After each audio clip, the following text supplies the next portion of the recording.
እንደ ኤሮፓውያን አቆጣጠር በ1970ዎቹ አጋማሽ የወደፊቱ የሆሊውድ ኮከብ ብራያንና ወንድሙ በሞተር ሳይክል በአሜሪካ መንገድ ላይ በነበሩበት ወቅት በከተማው አንድ ሰው ተገደለ። ፖሊስም ወዲያውኑ ብራያንን እንደ ዋነኛ ተጠርጣሪ አድርጎ ፍለጋውን ጀመረ። ይህ ልብ አንጠልጣይ እውነተኛ ታሪክ አንድ ዝነኛ ተዋናይ ባልሰራው ወንጀል ስሙ ጠፍቶ የነበረበትን በታሪክ ውስጥ ትልቅ ጠባሳ ጥሎ ያለፈውንና የህይወቱን አቅጣጫ ሊቀይር የነበረውን አስፈሪ ክስተት በዝርዝር ይተርካል።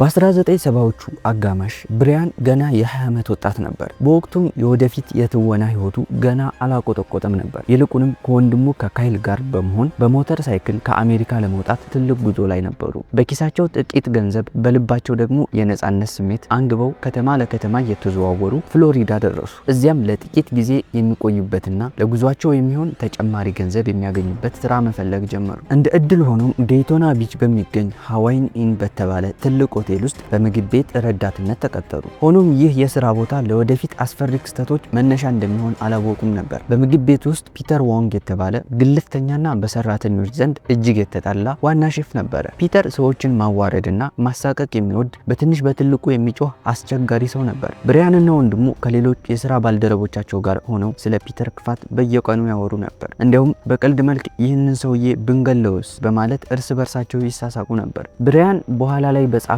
የህይወት ታሪኩ እንደገለጸው ሁሉም ሰራተኞች ይህንን ሰው እንዴት ልንገድለው እንችላለን በሚለው ሐሳብ ላይ በጨዋታ መልክ ይወያዩ ነበር። አንዳንዱ በመጥበሻ ብንመታውስ ይላሉ። ይህ በወቅቱ ምንም ጉዳት የሌለው የስራ ቦታ ጨዋታ ቢመስልም ከጥቂት ቀናት በኋላ ግን ጨዋታው ወደ እውነተኛ ቅዠት ተቀየረ። እነዚያ ወንድማማቾች የፍሎሪዳ ቆይታቸውን አብቅተው ወደ ካሊፎርኒያ ጉዟቸውን ለመቀጠል ወሰኑ። ስራቸውንም ለቀው ሞተር ሳይክላቸውን አስነስተው ልክ ከተማ እንደወጡ በሆቴል ውስጥ ፒተር ተገሎ ተገኘ የሚል አስደንጋጭ ዜና ተሰማ። ፖሊሶች ምርመራቸውን ሲጀምሩ መጀመሪያ የጠየቁት ጥያቄ ከሟቹ ጋር ጸብ ያለው ማን ነው የሚል ነበር። የሆቴሉ ሰራተኞች በሙሉ ሁላችንም እንጥለዋለን፣ ግን ብራያንና ወንድሙ በድንገት ከተማዋን ለቀው ወጥተዋል የሚል ምስክርነት ሰጡ። ይህ የአጋጣሚ ግጥምጥሞሽ ብራያንንና ወንድሙን በፖሊስ የፍለጋ መዝገብ ውስጥ ቁንጮ ላይ ያስቀመጣቸው። የፒተር አስክሬን መገኘቱን ተከትሎ የዴይቶና ቢች ፖሊስ ምርመራውን አፋጠነ። መርማሪዎቹ በሃዋይን ኢን ሆቴል ውስጥ የሚገኙትን ሰራተኞች አንድ በአንድ ሲጠይቁ የሰሙት ነገር አንድ አይነት ነበር። ሁሉም ሰው ፒተርን ይጠላዋል። ነገር ግን እነዚያ ወንድማማቾች ስለ ፒተር በይበልጥ ይቀልዱ ነበር። ፖሊሶች የብራያንና የካይልን የቅጥር ሰነዶች ሲፈትሹ አንድ አስደንጋጭ ነገር ተገነዘቡ። ወንድማማቾቹ ግድያው በተፈጸመበት በዚያው ሳምንት ስራቸውንና ያረፉበትን ቦታ ለቀው ያለምንም ፍንጭ ከከተማዋ ወጥተዋል። በፖሊስ እይታ ይህ አጋጣሚ ሳይሆን የማምለጫ መንገድ እንደሆነ ተጠረጠረ። መርማሪዎቹም ወዲያውኑ ስለ ብራያንና ካይል መግለጫ ወጡ። በወቅቱ ቴክኖሎጂ እንደዛሬው ስላልተራቀቀ ፖሊስ በየክፍለ ሀገሩ የሚገኙ የጥበቃ ጣቢያዎችን በሬዲዮ ማሳወቅ ጀመረ። ሁለት በሞተር ሳይክል የሚጓዙ ወጣቶች በግድያ ወንጀል ይፈለጋሉ የሚል ማስጠንቀቂያም ተሰራጨ። ብራያንና ወንድሙ ግን ከኋላቸው እንዲህ ያለ ትልቅ አውሎ ንፋስ እየተከተላቸው መሆኑን አላወቁም ነበር። እነሱ በነጻነት በሞተር ሳይክላቸው የአሜሪካን ሰፋፊ መንገዶች እያቋረጡ በየጫካው ድንኳን እየጣሉ ያድሩ ነበር። ፖሊስ እነሱን ለማግኘት በየሆቴሉና በየመንገዱ ፍተሻ ሲያደርግ፣ እነሱ ግን በዋናው መንገድ ሳይሆን በውስጥ ለውስጥ ገጠራማ መንገዶች ይጓዙ ስለነበር ለጥቂት ጊዜ ሳይያዙ ቆዩ። ይሁን እንጂ ፖሊስ እነዚህን ወንድማማቾች መከታተል ጀምሮ ነበር። የብራያን የወደፊት የትወና ህልም ገና ሳይጀምር በነፍሰ ገዳይነት ሊታሰር ጥቂት ኢንቾች ብቻ ቀርተውት ነበር። ፖሊሶች ለምን በዚያ ቀን ጠፉ?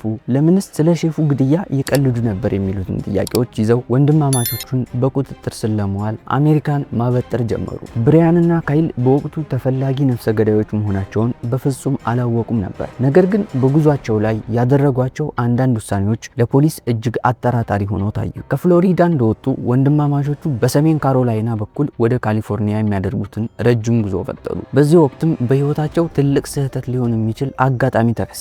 በአንድ ወቅት መጥፎ የአየር ሁኔታ ሲገጥማቸው በዋናው መንገድ ላይ ካለ አንድ የፖሊስ መኪና አጠገብ ለማለፍ ተገደዱ።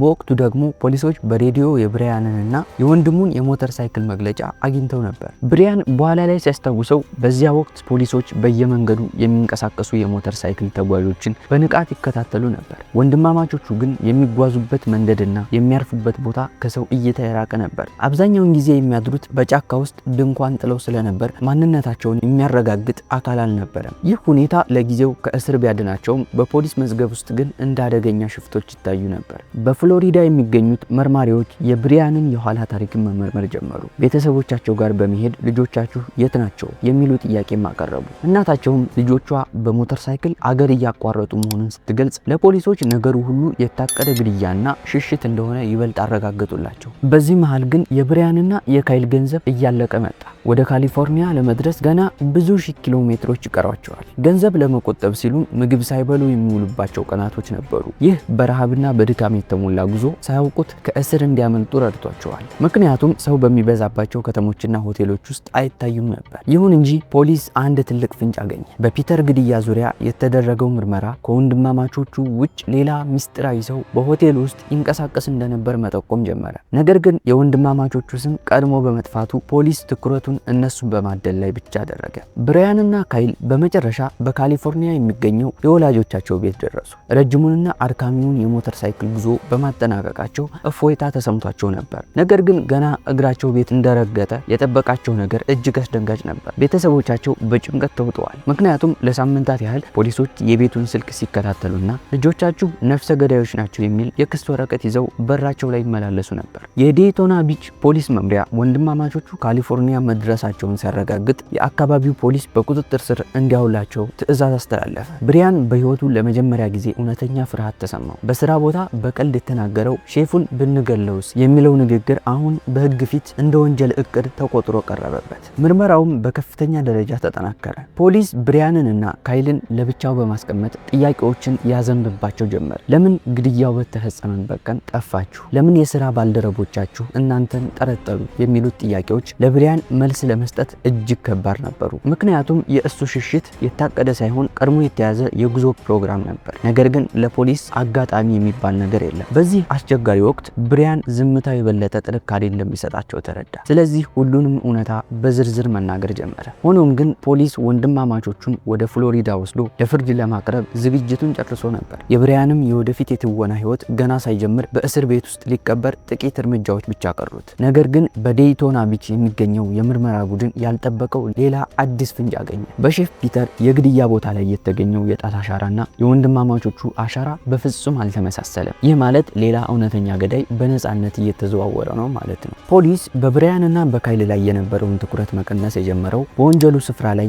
የተገኙት አንዳንድ ማስረጃዎች ከወንድማማቾቹ ጋር ሊገናኙ ባለመቻላቸው ነበር። ሆኖም ግን እነሱም ሙሉ በሙሉ ከጥርጣሬ ነፃ ለማድረግ እውነተኛው ወንጀለኛ መገኘት ነበረበት። መርማሪዎቹ ወደ ሃዋይን ኢን ሆቴል ተመልሰው የሰራተኞችን ዝርዝርና የፒተር ዋንግን የቅርብ ግንኙነቶች በድጋሚ መፈተሽ ጀመሩ። በዚህ መሃልም አንድ አስደንጋጭ መረጃ ተገኘ። ፒተር በሆቴል ውስጥ ሼፍ ብቻ ሳይሆን በድብቅ በቁማርና በከተማው የወንጀል ቡድኖች ጋር ንክኪ ነበረው። ፖሊስ ምርመራውን ወደዚህ አቅጣጫ ሲያዞር በግድያው ወቅት በሆቴሉ አካባቢ የታዩ አጠራጣሪ ሰዎች እንደነበሩ ደረሰባቸው። እውነተኛው ገዳይ ብሪያንና ወንድሙ ሳይሆኑ ከፒተር ጋር በገንዘብ የተጣላ አንድ የውጭ ሰው ነበር። ፖሊሶች ገዳዩን በቁጥጥር ስር ሲያውሉ ግድያው የተፈጸመው ሆን ተብሎ በታቀደ መንገድ እንደሆነና የወንድማማቾቹ ከስራ መልቀቅ ለገዳዩ ጥሩ ሽፋን ሆኖለት እንደነበረ ታወቀ። ብሪያንና ወንድሙ ልክ ግድያው በተፈጠረበት ሰሞን ከተማዋን መልቀቃቸው ለገዳዩ እጅግ ተስማሚ ነበር። ምክንያቱም ፖሊስ ሁሉንም ኃይሉን እነሱን በማደል ላይ እንዲያባክን አድርጎታል።